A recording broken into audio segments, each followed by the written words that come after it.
Shalom. Seorang guru membawa 2 gelas bening ke depan kelas. Gelas pertama berisi air jernih, gelas kedua berisi air jernih yang sudah dicampur dengan sedikit tinta hitam. Dari jauh keduanya tampak hampir sama, tetapi ketika didekatkan, yang satu tetap murni, yang satu sudah tercemar. Guru itu berkata, kebenaran seperti air jernih, dusta seperti tinta hitam. Sekecil apapun dusta masuk, ia bukan lagi kebenaran. Saudara, inilah pesan penting yang disampaikan oleh penulis 1 Yohanes kepada jemaat yang kala itu imannya sedang terguncang karena adanya pengajaran sesat. Sebagaimana tema mingguan kita, tidak ada dusta yang berasal dari kebenaran. Melalui tulisannya, penulis menyapa jemaat sebagai anak-anakku. Sapaan ini menunjukkan adanya hubungan yang karib dan intim, juga empatik dan penuh kelembutan. Ini juga bisa jadi sebuah atensi bahwa mereka diberi perhatian ketika dilanda dengan situasi yang demikian. Penulis mengatakan bahwa kebenaran dan dusta tidak bisa dicampur. Ajaran palsu mungkin terdengar indah, logis, bahkan rohani. Tetapi jika menolak Kristus dan menyimpang dari firman, maka itu bukan berasal dari Allah. Seperti si pendusta atau antikristus yang disebut oleh Yohanes. Antikristus adalah oknum yang menyangkal, menolak, dan melawan Kristus. Yang disayangkan adalah dulunya mereka juga adalah bagian dari persekutuan jemaat. Namun mereka adalah orang-orang yang tidak sungguh-sungguh dalam persekutuan. Oleh karena itu penulis menasehati supaya jemaat tetap hidup dan berpegang teguh pada apa yang sudah mereka dengar sejak semula.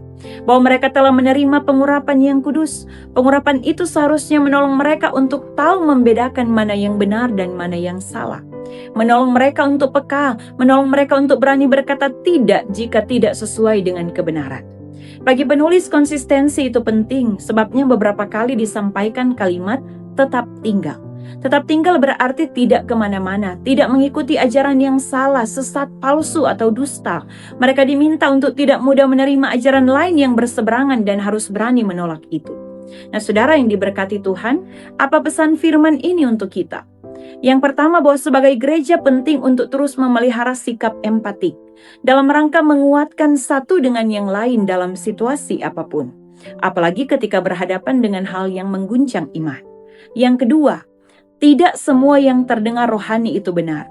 Ukurlah segala sesuatu dengan firman Tuhan. Jika ada pengajaran ajakan yang terlihat manis dan menarik, tapi menjauhkan kita dari Kristus, hati-hatilah dan waspadalah. Ujilah segala sesuatu, tidak semua yang viral itu benar, tidak semua yang populer itu sehat. Yang ketiga, tetap tinggal di dalam Kristus.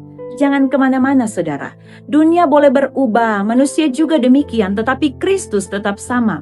Orang yang tinggal di dalam Dia tidak mudah disesatkan dan tidak akan mudah digoncangkan oleh dunia. Dialah kebenaran, pegang teguh keyakinan ini, jangan menjauh apalagi menyangkal dan melawan Dia. Konsistenlah dengan imanmu dan bersungguh-sungguhlah dalam persekutuan. Yang keempat, jaga hati dari kompromi. Sedikit dusta bisa merusak banyak hal. Karena itu hiduplah dalam kejujuran dan kebenaran. Mulailah itu dari diri kita, dalam keluarga dan pelayanan kita. Jangan ada dusta di antara kita. Ingat sekali lagi, tidak ada dusta yang berasal dari kebenaran. Yang terakhir, saudara, antikristus itu bukan hanya cerita fiktif. Mereka benar-benar ada. Yohanes berkata, kita memiliki urapan dari yang kudus. Maka Roh Kudus kiranya menolong kita untuk membedakan yang benar dan salah. Karena kepalsuan yang menyerupai kebenaran itu berbahaya. Waspadalah, waspadalah. Amin.